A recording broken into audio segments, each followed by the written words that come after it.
Hello. കുറേ ദിവസങ്ങളായിട്ടേ നമ്മുടെ social മീഡിയയിൽ ലാലേട്ടൻ്റെ ലുക്കിനെ കുറിച്ചുള്ള ഭയങ്കര കുറച്ച് നാളായി തുടങ്ങിയിട്ട് ചർച്ചകൾ, കുറേ ഫോട്ടോസും ഇങ്ങനെ നമ്മൾ അറിയാതെ കുറേ പേരൊക്കെ നമ്മൾ പ്രതീക്ഷിക്കാത്ത ആളുകളൊക്കെ ലാലേട്ടൻ്റെ ലുക്കിനെ കുറിച്ചൊക്കെ പോസ്റ്റുകളൊക്കെ ഇട്ട് കണ്ടു. ഫേസ്ബുക്കിലും ഒക്കെ കണ്ടു.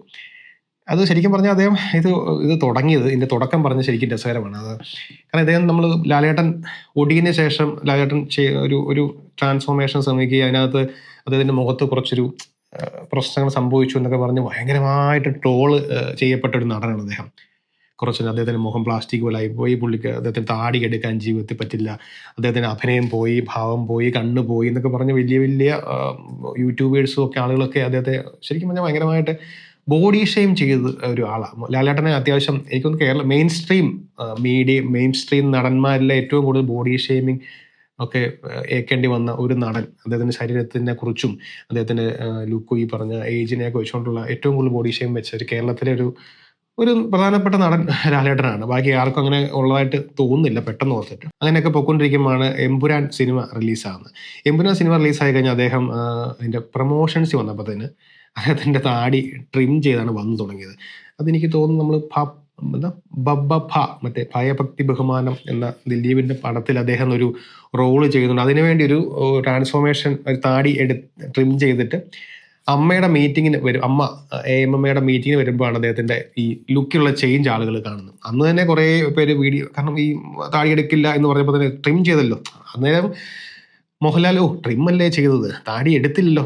ഈ വിമർശിക്കുന്നതൊക്കെ ഓരോ സമയത്ത് ഓരോ എന്തെങ്കിലും കാരണമാണല്ലോ, കുറേ ഫാൻ ഫൈറ്റ് ബന്ധപ്പെട്ട കാര്യമായിരിക്കും. എങ്കിലും അത് ഭയങ്കര ശ്രദ്ധിക്കപ്പെട്ടു. അദ്ദേഹത്തിൻ്റെ ലുക്ക് കുറച്ചുകൂടെ ചെറുപ്പമായിരുന്നു ലാലേട്ടനെ. പക്ഷെ ഇപ്പം അതിന് ശേഷം ബിഗ് ബോസ് മുകളിൽ ഇങ്ങോട്ട് കുറേ കാര്യങ്ങൾ നോക്കിയാൽ, സിനിമകളൊക്കെ നോക്കി അദ്ദേഹം പല പല മീശ വിരിച്ചും മറ്റേ ഏഷ്യാനെറ്റിൻ്റെ സ്റ്റാർ സിംഗറിൽ വരികയുണ്ടായി. ബിഗ് ബോസിൽ അദ്ദേഹം ഇപ്പോൾ വരുന്നത് വളരെയധികം ഗ്ലാമറോടെ വരുന്നത്. അത് പ്രത്യേകിച്ച് അതിൻ്റെ കോസ്റ്റ്യൂം ഇപ്പോഴത്തെ എടുത്തു പറയേണ്ട കാര്യമാണ്. മമ്മൂക്കയുടെ കാര്യം മതി. മമ്മൂക്ക വർഷങ്ങളായിട്ട് ഇത്തരം കോസ്റ്റ്യൂമിൻ്റെ കാര്യത്തിൽ, ലുക്കിൻ്റെ കാര്യത്തിൽ ഭയങ്കര കോൺഷ്യസ് ആയിട്ട് തന്നെ ഒരു ചൂസ് ചെയ്യുന്നതായിട്ട് തോന്നിയിട്ടുണ്ട്. കാരണം അദ്ദേഹം എപ്പോഴും ഭയങ്കര, ചില സമയത്ത് അറിയാമല്ലോ, സോഷ്യൽ മീഡിയയിൽ ഫോട്ടോ ഇട്ടാൽ സോഷ്യൽ മീഡിയ കത്തിക്കുക എന്ന് പറഞ്ഞുകൊണ്ടുള്ള രീതിയിലൊക്കെ കോവിഡ് സമയത്തും ഒക്കെ അദ്ദേഹം ഓരോ വർക്കൗട്ട് ഫോട്ടോസും ഒക്കെ ഇട്ടിട്ടുണ്ട്. അത് ചെറിയ നല്ല ബനിയനൊക്കെ ഇട്ട് നിൽക്കുന്ന, വളരെ ചുള്ളനായിട്ട് ആ ഏജിലും നിൽക്കുന്ന ഒരു ഫോട്ടോസൊക്കെ ആൾക്കാർക്ക് ഭയങ്കര ആവേശമാണ്. കാരണം അതൊരു മോട്ടിവേഷനാണ് പലർക്കും. നമുക്ക് കാരണം അദ്ദേഹത്തിന് ആ ഏജിൽ ആ ഡിസിപ്ലിനൊക്കെ അദ്ദേഹം കീപ്പ് ചെയ്യും. കാരണം ഒരു മനുഷ്യൻ അതൊക്കെ ഒരു ചെയ്യുന്നൊരു പരിധി. ഈവൻ അദ്ദേഹത്തിന് അവരുടെ ബിസിനസ്, അവരുടെ ഒരു ജോലി എന്ന് പറയുന്നൊരു ഷോബിസ് ഇതാണല്ലോ, ഒരു സിനിമയാണല്ലോ. സ്വാഭാവികമായിട്ടും അതിനകത്ത് ലുക്ക് മെയിൻറ്റെയിൻ ചെയ്ത് നിൽക്കുക എന്നൊക്കെ പറയുന്നത് ഒരു പ്രൊഫഷണലിസം കാണിക്കുന്നതിന് തുല്യമാണ്. കാരണം അതാണല്ലോ പ്രസൻറ്റബിൾ ആയിട്ട് എവിടെയും ഏത് ക്യാരക്ടറിന് ചെയ്യാനും ഒക്കെ അദ്ദേഹത്തിനെ വിളിക്കാൻ ഒരാൾക്ക് തോന്നുന്നത്. ഇപ്പോഴും പഴയ മമ്മൂക്കയുടെ ആ റോൾ അദ്ദേഹത്തിന് അതുപോലത്തെ റോൾ കൊടുക്കാമെന്നൊക്കെ സംവിധാനം തോന്നുകയാണെങ്കിൽ അദ്ദേഹത്തിന് ലുക്കൊക്കെ എപ്പോഴും ഉള്ളതുകൊണ്ടാണല്ലോ. ഇപ്പം പ്രായമൊക്കെ ആയിട്ട് അദ്ദേഹത്തിന് ചെറിയ എന്തൊക്കെയോ ബുദ്ധിമുട്ടുകളൊക്കെ വന്നു, പക്ഷേ അദ്ദേഹം പൂർവ്വാധികം ശക്തിയോടെ തിരിച്ചു വരുന്നു. അപ്പം അതൊക്കെ കണ്ടുപിടിക്കേണ്ട കാര്യം. ആ സമയത്ത് മോഹൻലാൽ എന്ന് പറഞ്ഞാൽ അദ്ദേഹം ക്യാരക്ടറിന് വേണ്ടി ചെറിയ ചേഞ്ചസ് ഒക്കെ വരുത്തെങ്കിലും കോൺഷ്യസ് ആയിട്ട് പുറത്തൊക്കെ പോകുമ്പോൾ വളരെ കോൺഷ്യസ് ആയിട്ട് ഭയങ്കര ഡ്രസ്സൊക്കെ സെലക്ട് ചെയ്ത് പോവുകയോ അങ്ങനെയൊക്കെ ശ്രദ്ധിച്ച് പോകുന്നതായിട്ട് അധികം മുന്നേ തോന്നിയതില്ല. പക്ഷേ ഇപ്പോൾ അദ്ദേഹത്തിൻ്റെ ഒരു സ്റ്റൈല്, ഫാഷൻ എന്ന് പറയുന്ന സാധനം അദ്ദേഹം വളരെയധികം അതിനെ ഉൾക്കൊള്ളുന്നുണ്ട്, അക്സെപ്റ്റ് ചെയ്യുന്നുണ്ട്. നല്ല സ്റ്റൈല് ഷർട്ടുകളും അല്ലെങ്കിൽ കോസ്റ്റ്യൂമുകളും. ബിഗ് ബോസിനകത്തുള്ള അദ്ദേഹത്തിൻ്റെ കോസ്റ്റ്യൂമൊക്കെ വളരെ രസകരമാണ്, ഭയങ്കര ഭംഗിയാണ് കാണാൻ. അദ്ദേഹം പലപ്പോഴും പലരും കാണുന്ന ഈ എവിക്ഷൻ സമയത്തുള്ള ബിഗ് ബോസ് ഇദ്ദേഹത്തെ കാണാൻ വേണ്ടി വന്നിരുന്നിട്ട് ആ പരിപാടിയിലായി പോകുന്ന ആളുകളുണ്ട്. അതായിരിക്കും ആളുകളുടെ ഒരു സ്ട്രാറ്റജി. നന്നായിട്ട് അദ്ദേഹത്തിനെ പ്രസൻറ്റ് ചെയ്തിട്ടുണ്ട് അതിനകത്ത്. സംസാരിക്കുന്ന രീതി, ഒരു ബ്ലാക്ക് കളർ മുണ്ടൊക്കെ എടുത്ത് വരുന്ന രീതി, മലയാളിയുടെ ദേശത്തിൽ വരുന്നുണ്ട്, എന്നാൽ ഭയങ്കര മോഡേൺ ആയിട്ട് വരുന്നുണ്ട്. അങ്ങനെ മോഹൻലാൽ കുറച്ച് നാളായിട്ട് ഇങ്ങനെ കത്തി നിൽക്കുകയാണ് സോഷ്യൽ മീഡിയയിൽ. ഏറ്റവും റീസെൻ്റ്ലി സംഭവിച്ച കാര്യം, ഒരു ദിവസം തിരുവനന്തപുരത്ത് ഇപ്പോൾ റീസെൻ്റ്ലി വന്നു അദ്ദേഹം രാവിലെ പത്മനാഭസ്വാമി ക്ഷേത്രത്തിലെ മുറജപം അതിൻ്റെ ഒരു ചടങ്ങിൽ പങ്കെടുക്കാൻ വേണ്ടി വന്നപ്പോൾ ഒരു ജുബയും മുണ്ടും എടുത്ത് വന്ന് പോയി നിൽക്കുന്ന ഫോട്ടോ. ഉച്ചയാണോ അടുത്ത ദിവസമാണോ നമ്മുടെ KSRTC ബസ്സിൻ്റെ ഓർമ്മ യാത്രയോ അങ്ങനെ പഴയ പുതിയ ബസ്സുകളൊക്കെ ഇറങ്ങുന്നതിൻ്റെ ഭാഗമായിട്ട്, അതിൻ്റെ ഒരു പ്രൊമോഷൻ്റെ ഭാഗമായിട്ട് ലാലേട്ടനും പ്രിയദർശനും അനിൽ രാജുവും ഒക്കെ ആദ്യം പോയി. അതുപോലെ ലാലേട്ടനും ഗണേശനും ഒക്കെ ഒരു ബസ്സിൽ പോകുമ്പോൾ അദ്ദേഹം ചെറിയൊരു ഷർട്ടൊക്കെ ഇട്ട് വരുമ്പം സത്യമായി അദ്ദേഹത്തിൻ്റെ ബോഡി രീതി വെച്ച് അദ്ദേഹം കുറേ ട്രിം ആയിട്ടുണ്ട്. നമ്മൾ പണ്ട് ലാലേട്ടൻ്റെ ഹെൽത്ത് കെയർ റൂട്ടീൻ എന്ന് പറയുമ്പോൾ കൂടുതലും കണ്ടിട്ടുള്ളത് ഒരു ആയുർവേദ ചികിത്സയ്ക്ക് പോകുന്ന കുറച്ച് ഫോട്ടോസൊക്കെ അല്ലാതെ അദ്ദേഹം എന്താണ് ഹെൽത്ത് കെയർ ചെയ്യുന്നതിനെ കുറിച്ചൊക്കെ അങ്ങനെ വലിയ വലിയ ഉത്തരങ്ങളൊന്നും ഇന്റർവ്യൂകളൊന്നും പറഞ്ഞ് കേട്ടിട്ടില്ല. അദ്ദേഹം തിരിച്ച് നോക്കാറുണ്ടെന്ന് പറഞ്ഞ് വളരെ ഈസി ആയിട്ട് പറഞ്ഞു വിടാറുള്ളത്. പക്ഷേ അതിന് ശേഷം റീസെൻ്റ്ലി അദ്ദേഹത്തിൻ്റെ കുറേ വർക്കൗട്ട് വീഡിയോസ്, ഡോക്ടർ ജാൻസൺ എന്ന് പറഞ്ഞിരിക്കുന്ന ഒന്ന് ദുബായിലാണെന്ന് തോന്നുന്നു, അദ്ദേഹത്തിൻ്റെ ജിമ്മിലൊക്കെ സ്ഥിരമായിട്ട് വർക്കൗട്ട് ചെയ്യുന്ന വീഡിയോസൊക്കെ പുറത്ത് വരികയും വെയിറ്റ് ട്രെയിനിങ് ചെയ്യുന്ന മോഹൻലാലിനെ നമ്മൾ അങ്ങനെ കണ്ടു തുടങ്ങി. എനിക്ക് തോന്നുന്നു ഈ കോവിഡിന് ശേഷമാണെന്നാണ് വിശ്വസിക്കുന്നത്. പക്ഷെ അത് വളരെ ഒരു ആൾക്കാർക്ക് മോട്ടിവേഷൻ ഉണ്ടായി.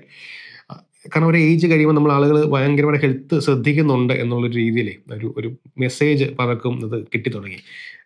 കൂടാതെ അദ്ദേഹം ഈ പറയുന്ന ഈ വർക്കൗട്ടിൻ്റെ ഗുണം കൊണ്ടായിരിക്കും അദ്ദേഹം കുറെ കൂടെ ട്രിം ആയിട്ടുണ്ട്. അദ്ദേഹത്തിൻ്റെ തനതായ ആ ഒരു ശാരീരിക ഇതുണ്ടെങ്കിൽ പോലും അദ്ദേഹം കുറെ കൂടെ ഒന്ന് ട്രിം ആയിട്ടുണ്ട്. ഈ പറഞ്ഞ KSRTC ബസ്സിൻ്റെ ഉദ്ഘാടനത്തിന് ഈ യാത്രയുടെ ഉദ്ഘാടനത്തിന് പ്രൊമോഷൻ പങ്കെടുക്കാൻ വന്ന ലാലേട്ടനെ കാണാൻ വളരെ, എനിക്ക് വരവേൽപ്പിലെ മോഹൻലാലിൻ്റെ ഒരു ട്രിം ആയതുപോലെ തോന്നുന്നത്. ആ ഒരു രീതിയിലാണ് എനിക്ക് മനസ്സിൽ തോന്നിയത്. അതേപോലെ ആയി എന്നല്ല പറഞ്ഞത്, അദ്ദേഹം അതേപോലെ ചെറുപ്പമായെന്നല്ല, പക്ഷേ വളരെ യങ്ങായിട്ടും എനർജറ്റിക് ആയിട്ടും വളരെ ചേഞ്ച് ഉള്ളതായിട്ടും തോന്നി. ആ ട്രാൻസ്ഫോർമേഷൻ എന്തായാലും അദ്ദേഹത്തിന് സംഭവിക്കും. അദ്ദേഹം വളരെ കോൺഷ്യസ് ആയിട്ട് തന്നെ അദ്ദേഹത്തിൻ്റെ ഫാഷനും അല്ലെങ്കിൽ ഡ്രസ്സ് ഒക്കെ അല്ലെങ്കിൽ അദ്ദേഹത്തിൻ്റെ കോസ്റ്റ്യൂമൊക്കെ ശ്രദ്ധിക്കുന്നുണ്ടെന്നുള്ളതിൽ നല്ലതാണ്. ഇതെല്ലാം കഴിഞ്ഞ് അടുത്ത ദിവസം ലാലേട്ടൻ ഒരു കേരള ക്രിക്കറ്റ് ലീഗിൻ്റെ പ്രോഗ്രാമിൽ പങ്കെടുക്കാൻ വേണ്ടി വന്നപ്പോൾ തന്നെ വൈറ്റ് കളറുള്ള കോട്ടും അതുപോലെ വൈറ്റ് കളർ പാൻസും ഒക്കെ ഇട്ട് വരുന്നൊരു ഫോട്ടോയും വൈറലായി. അപ്പം ഒരു ആഴ്ചയായിട്ട് അദ്ദേഹത്തിൻ്റെ ഒരു ഫാഷൻ എടുത്ത് നോക്കുകയാണെങ്കിൽ ഒരു ഫാഷൻ ഷോ, മോഹൻലാലിൻ്റെ ഫാഷൻ ഷോ നടക്കുന്നതാണ്.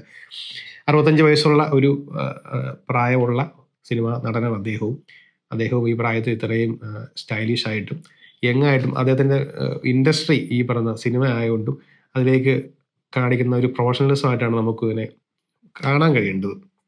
ഒരു മോട്ടിവേഷനാണ് അദ്ദേഹം. കാരണം ചെയ്യുന്ന ജോലിയുടെ ആത്മാർത്ഥത കാണിക്കുക. അക്കാര്യം പറയും പൈസ കൊള്ളുണ്ടല്ലേ, പൈസ ഉണ്ടായത് ചുമ്മാ ഒരു ദിവസം മോഹൻലാൽ സ്റ്റാർ ആയതല്ലോ. മോഹൻലാൽ എന്ന് പറയുന്ന നടൻ 50 വർഷത്തോളം സിനിമയിൽ ഉണ്ടാക്കിയെടുത്ത ഇമേജ് അല്ലേ, അതൊരു ഓവർനൈറ്റ് സംഭവിച്ചതല്ലോ. അദ്ദേഹത്തിൻ്റെ എഫേർട്ടും പറയാൻ കാരണം എനിക്ക് വ്യക്തിപരമായിട്ട് അറിയാവുന്ന ഒരു കാര്യം, ഞാനൊരു മാധ്യമ സ്ഥാപനത്തിൽ വർക്ക് ചെയ്യുന്ന സമയത്ത് അദ്ദേഹത്തിൻ്റെ ഒരു ഷൂട്ട് നടക്കുകയാണ് അവിടെ. അത് കുറച്ച് കാലം കൊണ്ട് ഷൂട്ട് റീഷൂട്ട് ചെയ്യേണ്ടി വന്നു.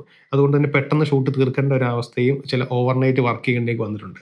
ആ സമയത്ത് ഓവർനൈറ്റ് വർക്ക് രാത്രി 2 മണിയൊക്കെ സമയത്ത് ആളുകളൊക്കെ ക്യാമറാമാൻ ലൈറ്റ് ബോയ്സും ഒക്കെ വളരെ ടയർഡായിട്ട് നിൽക്കുമ്പോഴും അവസാനത്തെ ഷോട്ട് എടുത്തപ്പോഴും ലാലേട്ടൻ അവരോട് ചോദിക്കുകയാണ്, ഇത് ഓക്കെ ആണോ, ഒന്നുകൂടെ എടുക്കേണ്ട ആവശ്യമുണ്ടോ, ഞാൻ റെഡിയാണ്, എനിക്ക് കുഴപ്പമില്ല, ഞാൻ നിൽക്കാം എന്ന് പറഞ്ഞിട്ടാണ് അദ്ദേഹത്തിന് ക്ഷീണമൊന്നുമില്ല. അതായത് ലാസ്റ്റ് ഷോട്ട് വരെ അദ്ദേഹം ഫുൾ എനർജി നിൽക്കുന്നത്. അതാണൊരു നമ്മൾ ഇവരെയൊക്കെ നേരിട്ട് സംസാരിക്കും, ഇവരുടെ കൂടെയൊക്കെ എന്തെങ്കിലും ഇവരുടെ വർക്ക് കാണുമ്പോഴൊക്കെയാണ് എന്തുകൊണ്ടാണ് ഈ ഒരു മേഖല ഇപ്പോഴും നിൽക്കുന്നത്. വളരെ ഈസി ആയിട്ട് ഇമേജ് കൊണ്ട് ചുമ്മാ പോയി ഇരുന്നിട്ട് എന്തെങ്കിലും അഭിനയിച്ചിട്ട് വരുന്നത് പോലൊന്നും അല്ല. അതിനു വേണ്ടി അവരെ എപ്പോഴും എടുക്കുന്ന എഫേർട്ട് അത് ശരിക്കും പ്രശംസനീയമാണ്.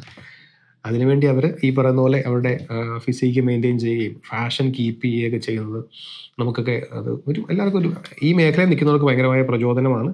എന്തായാലും ലാലേട്ടനും മമ്മൂക്കയൊക്കെ മലയാളത്തിൻ്റെ സ്വകാര്യ അഹങ്കാരമായ ഇവരൊക്കെ എത്രയും നന്നായി നമ്മളെയൊക്കെ എൻ്റർടൈൻ ചെയ്യിക്കാൻ വളരെ ആരോഗ്യ സൗഖ്യത്തോടെ ഇരിക്കട്ടെ എന്ന് ആഗ്രഹിച്ചുകൊണ്ട് ആശംസിച്ചുകൊണ്ട് ഇവിടുത്തെ എല്ലാവർക്കും അങ്ങനെ ഉണ്ടാകട്ടെ എന്ന് കരുതി വീണ്ടും കാണാം.